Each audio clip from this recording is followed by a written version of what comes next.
اچھا، تو آج ہم ایک ایسے موضوع پر بات کرنے والے ہیں جو پیڈاگوجی میں بہت بہت اہم ہے، اور امتحان میں تو اس سے سوال آتا ہی آتا ہے۔ ایک استاد ہونے کے ناطے یہ جاننا بے حد ضروری ہے کہ ہمارے طلباء کو سیکھنے کے دوران کن خاص ذہنی یا جسمانی مشکلات کا سامنا کرنا پڑ سکتا ہے۔ چلیں شروع کرتے ہیں۔ کبھی ایسا ہوا ہے کہ کلاس میں ایک بچہ ہے جو آپ کو بہت ذہین اور سمجھدار لگتا ہے، لیکن جب بات پڑھنے یا لکھنے کی آتی ہے تو وہ باقی سب سے پیچھے رہ جاتا ہے؟ یہ منظر اکثر کلاسوں میں دیکھنے کو ملتا ہے، اور اس کے پیچھے وجہ عام طور پر کوئی نہ کوئی اکتسابی معذوری ہوتی ہے۔ تو سب سے پہلا سوال، یہ اکتسابی معذوری یعنی لرننگ ڈسیبلٹی آخر ہے کیا؟ یہ سمجھنا بہت ضروری ہے کہ یہ کیا ہے، اور شاید اس سے بھی زیادہ ضروری یہ سمجھنا ہے کہ یہ کیا نہیں ہے۔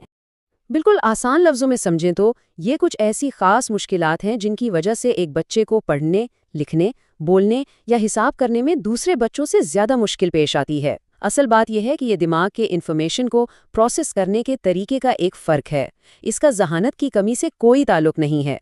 اب ذرا اس سلائیڈ پر غور کریں۔ یہاں ایک بہت ہی اہم فرق واضح کیا گیا ہے۔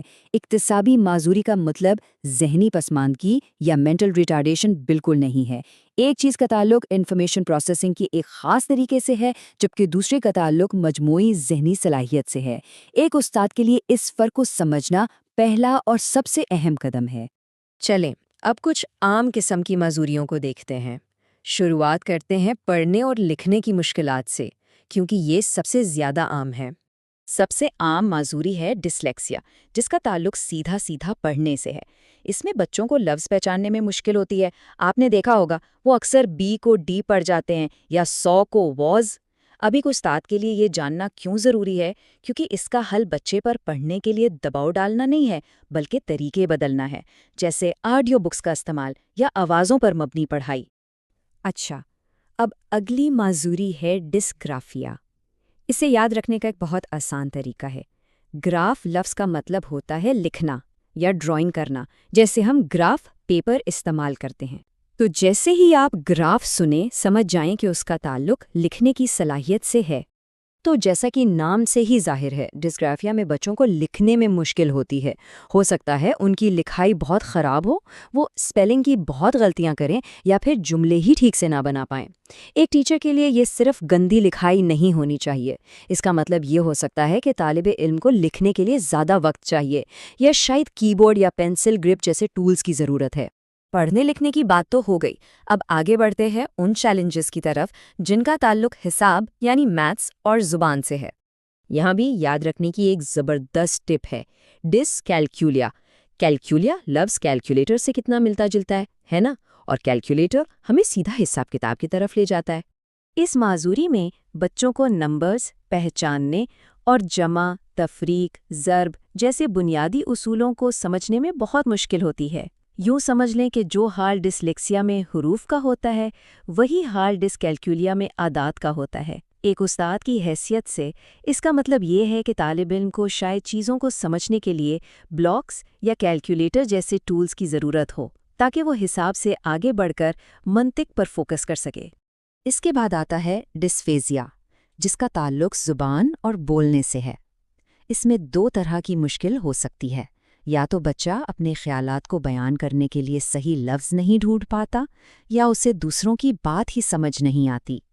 کلاس میں اس کا مطلب یہ ہے کہ ایسے طالب علم کو جواب دینے کے لیے تھوڑا زیادہ وقت دیں، یا ایسے سوال پوچھیں جن کا جواب ہاں یا نہیں میں ہو۔ ان کی خاموشی کو یہ سمجھنا کہ انہیں دلچسپی نہیں ایک بڑی غلطی ہوگی۔ اور اب آخر میں ہم ایک ایسی معذوری پر بات کریں گے جس کا تعلق جسمانی حرکات اور ان کے آپس میں تال میل یعنی کوآرڈینیشن سے ہے۔ اسے کہتے ہیں ڈسپریکسیا۔ اس کی سب سے اچھی مثالیں ہمارے روزمرہ کے کام ہیں، جیسے جوتوں کے تسمے باندھنا یا شرٹ کے بٹن لگانا۔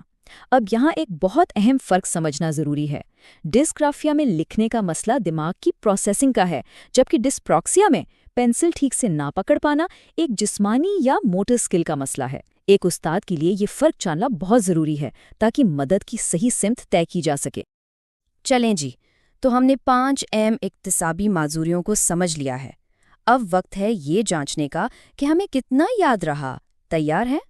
پہلا سوال بہت آسان ہے، پڑھنے سے متعلق معذوری کو کیا کہتے ہیں؟ سوچیں۔ بالکل صحیح، اسے ڈسلیکسیا کہتے ہیں۔ اچھا، اب اگلا سوال۔ اگر کوئی بچہ لکھتے وقت بی اور ڈی میں گڑبڑ کرتا ہے تو یہ کس معذوری کی علامت ہو سکتی ہے؟ یہ تھوڑا سوچنے والا سوال ہے۔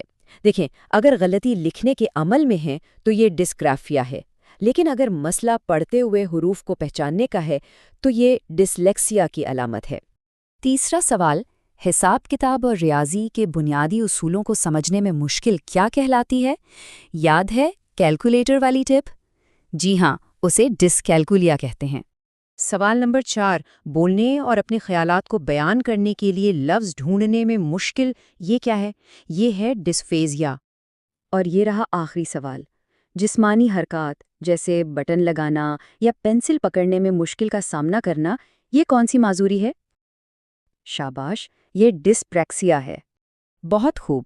تو اب جب ہم ان مشکلات کو پہچان سکتے ہیں تو ایک بہت بڑا سوال ہمارے سامنے آتا ہے، ایک استاد کی حیثیت سے ہمارا اگلا قدم کیا ہونا چاہیے؟